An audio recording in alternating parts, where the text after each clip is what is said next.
وعصوا الرسول لو تسوى بهم الأرض ولا يكتمون الله حديثا. يا أيها الذين آمنوا لا تقربوا الصلاة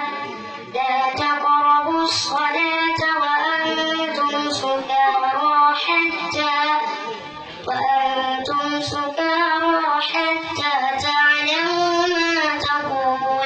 حتى تعلموا ما تقولون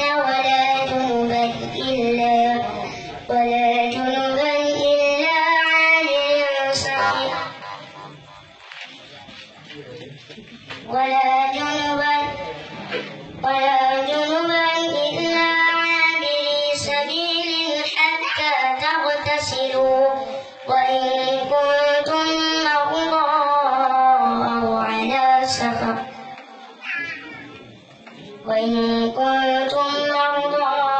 على سفر أو جاء أحد منكم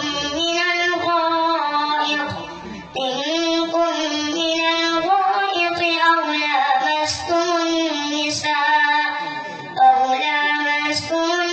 النساء فلم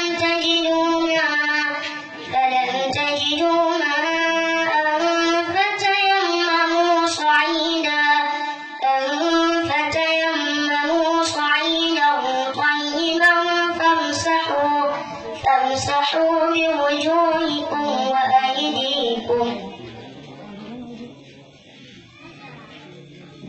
إن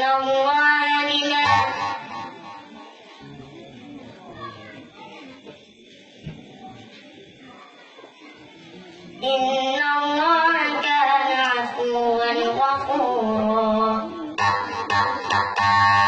صدق الله العظيم.